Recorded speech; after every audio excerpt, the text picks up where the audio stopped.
Douglas.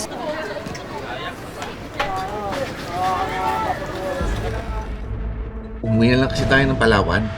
Palala na ng palala dito sa sityo. Ang gulo-gulo na. Halos lahat ng tao dito sa Sitio Liwanag, dito nagsimula. Ikaw ang nagsasabi sa akin, pumili ako ng laban. At ito ang laban na pinili ko.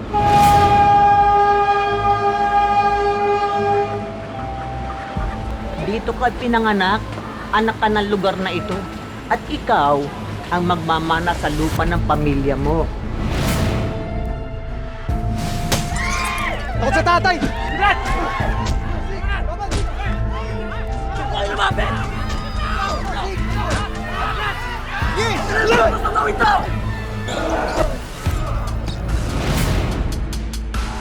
Hindi namin kayo pinapaalis. Humihingi kami ng permiso na ipaupa nyo ang lupa nyo sa amin.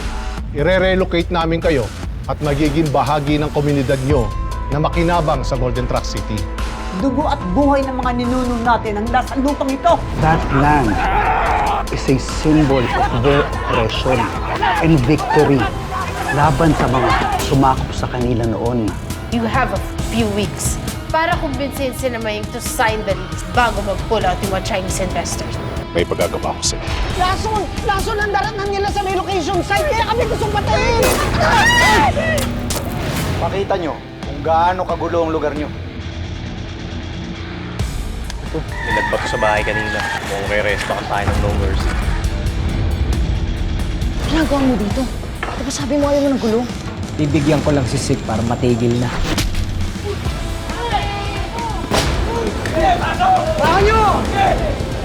Sa hirap ng buhay dito, halos hindi na nga makapag-aral ang mga bata.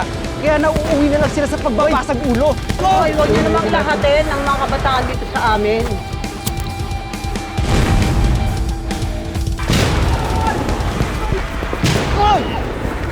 Ginawa mo sa mga taga-Riles. Nothing like burning them para maging desperado sila magkapera. Yan si Kindat! Sila ang dahilan kung bakit nagkasunog. Oo, nakita ko si Dagoy at si Sig. Malakas ang ebidensya laban sa inyo. Mas mapapabilis ang paglaya nyo kung aamin kayo. Pwede kayong ipasok sa isang rehabilitation center sa mga kagaya nyo na children in conflict with the law. Hindi nyo alam ko nung ginawa nyo. Lahat ng pangarap pinaghirapan namin nawala. How do you plead? Guilty po. Guilty. Makinig kayong lahat! Ako ang magsasabi kung kailan kayo mag-uumpisa at matapos kumain. At simula ngayon, kayo nang sasalo sa trabaho namin buong linggo. Kakaintindihan ba tayo?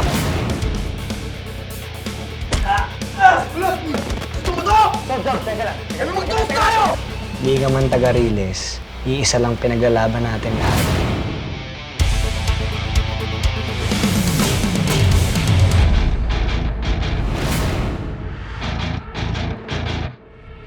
Umiwas muna tayo sa gulong ngayon para makalabas din tayo dito agad. Pag nakalabas tayo, saka tayo re-respect sa mga victors sa mga pinagagawa nila sa atin.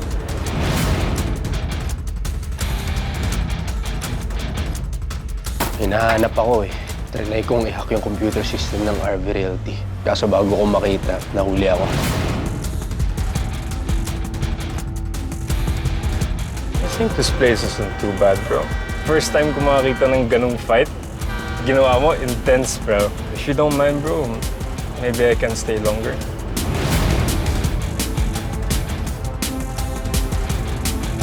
Nakakatuwa ba? Nakakatuwa ba kung bugbugin namin kayo ngayon?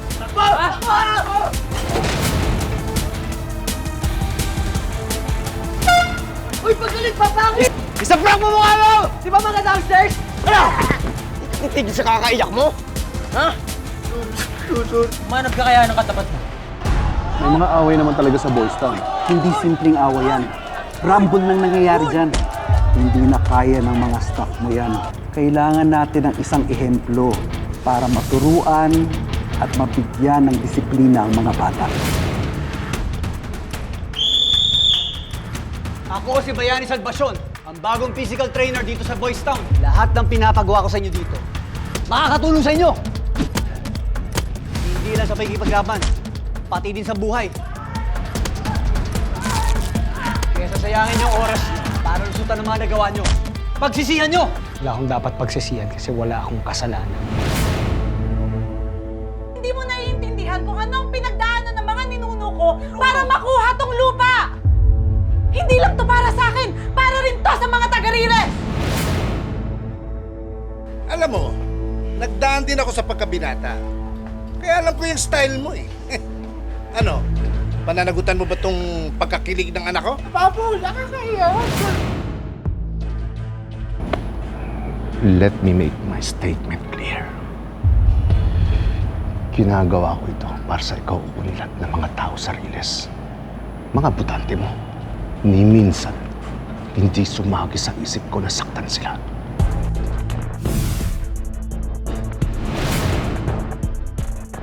Matik na yan. Alam na ng mga kontak ko sa presinto kung paano lilinisin yan. Dahil lang sa mga batang Riles na yan, babagsak tayo.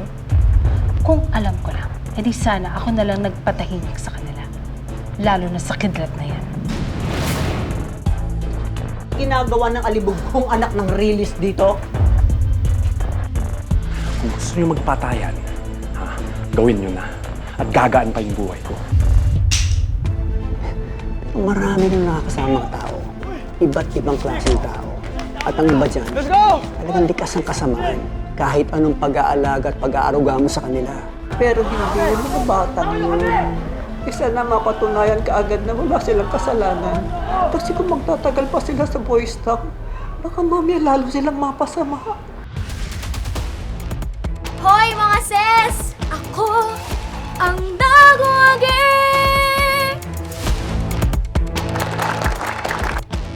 Itong dukutin ko yung dila mo. Out for blood. Kailangan makaround 2 tayo dun sa mga resbackers. Bitin eh. Kung marami tayong mananakaw, iba-iba tayo nito. Oh, to. Di ba kailangan mo ng pera? Hello, Universe! Sure ako eh. Pero medyo parang... tipip. Nagigitata nga yan eh. Pero yummy pa rin. Lalalala. Nanay ko na naman namatay! Hindi ang nanay mo! Kaya ako na akong dahil sa'yo. Salot ka! At saka dapat ituloy nila yung pabahay, ha? Ang hirap ng buhay dito. Ang gulo-gulo. Kasama na tayong mabubulok sa Riles na to. Security ka sa isang university sa Cebu. Tama? Yes, ma'am. In short, guardia. Kaya nga mas malaki yung kasunod. Para ayaw niyo. Galit kayo sa pera, ayaw niyo sa pera. Mas special yan. Dahil walang katulad yan kahit saan sa mundo. Si Christian na nga meron yan. At meron kaming father in San Bandi. Ang tunay na matapang, hinihipili ang laban. The relocation site was okay at first. Pero may nakita po kaming toxic waste na nakabaon illegally. Hindi na talaga ikaw yung batang kinanlong at inarugaan namin noon. Hindi namin ipagkakanulo ang mga kababayan namin para lamang sa pera at para sa kaginhawaan! Musik! Musik! Uy, Sig! Hoy!